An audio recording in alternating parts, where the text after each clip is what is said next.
was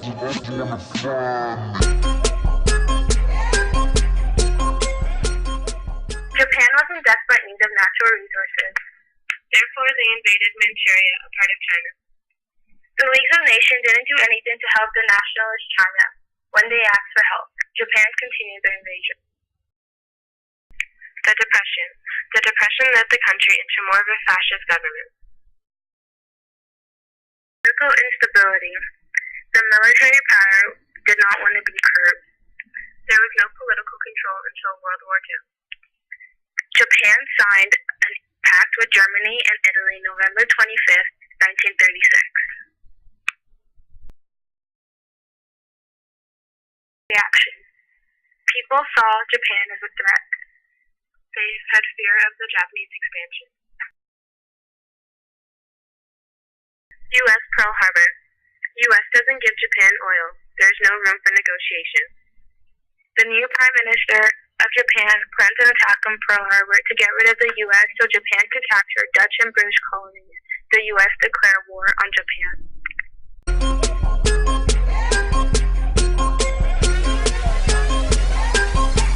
Would be followed by 6 months of consecutive defeats. Wake fell to the enemy. Guam was quickly engulfed by the Japanese. Japanese troops captured most of Luzon Island and were pressing the assault on the rest of the Philippines. Within half a year of Pearl Harbor, the Japanese controlled one of the largest territorial empires in human history. By the summer of 1942, they were at Australia's doorstep, their reach extending all the way down to a small remote island in the South Pacific, Guadalcanal. The Japanese were rapidly building an airfield. If they completed that airfield, they could effectively choke off U.S. supply lines to Australia, denying the United States a base from which to wage the rest of the war in the Pacific. In August of 1942, almost 9 months after the attack on Pearl Harbor, the 1st Marine Division shipped out from New Zealand, headed for the first American offensive of World War II. The Japanese Navy came in and sank all of our escorts. The American Navy suffered one of their worst defeats in history.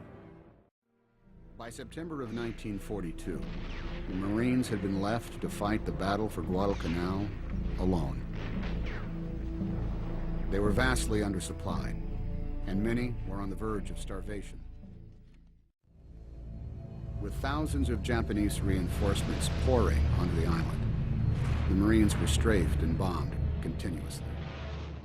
At the mercy of the Japanese bombers, and without any naval support, the Marines battled yet another enemy, the jungle on Guadalcanal. After enduring more than a month of jungle warfare, the Marines faced a Japanese offensive to retake their lost airfield. January 1943. The survivors of the Battle of Guadalcanal were taken to Melbourne, Australia.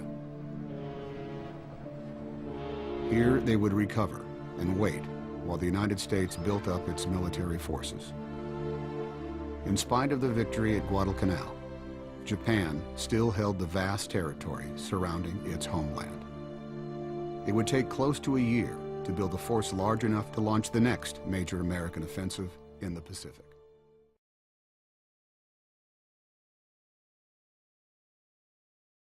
September 16, 1944. Day 2 of the invasion on Peleliu.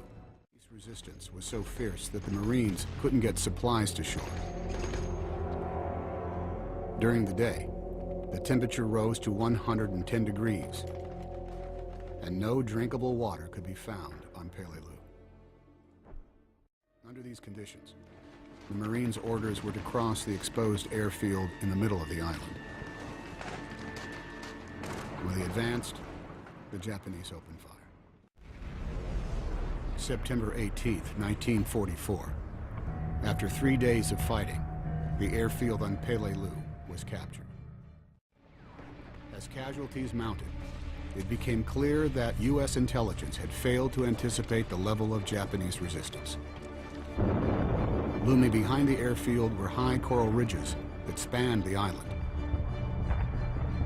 The Japanese had created an elaborate system of underground fortresses. 1944. Peleliu was an American victory, but it came at great cost. The 1st Marine Division lost more than a third of their men, suffering over 6,500 casualties. Ultimately, General MacArthur would not use Peleliu in retaking the Philippines. Nor was the island ever used for any future operations. By February of 1945, U.S. forces were converging on a tiny island only 660 miles from the Japanese mainland, Iwo Jima. 8 square miles of volcanic rock and ash. But it held an airfield vital to the planned invasion of mainland Japan. 30,000 Marines landed on the beaches of Iwo Jima. It was the only battle in the war where American casualties outnumbered the Japanese. The island of Okinawa, the final step of the Allies' planned invasion of the Japanese mainland. Okinawa had the highest number of casualties in all the campaigns of the Pacific. In addition to the American and Japanese forces, hundreds of thousands of Okinawan civilians were wounded or killed.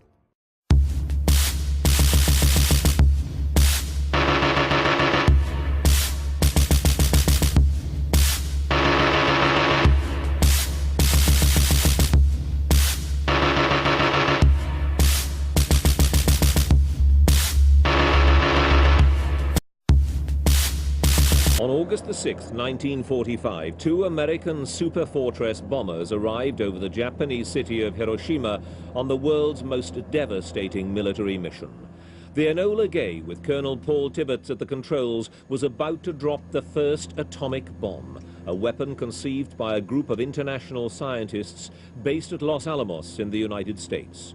So far, no one knew exactly what effect the bomb would have, either on the unsuspecting inhabitants below or on the crew of the plane itself. They were soon to find out. Buildings vaporized, so did the clothes on people's backs. Was it a bomb that should never have been dropped? Some people thought so. Others argued that it shortened the war and kept the subsequent peace. One thing was not in doubt. Hiroshima taught mankind the awful truth about nuclear weapons and just what horror they could bestow.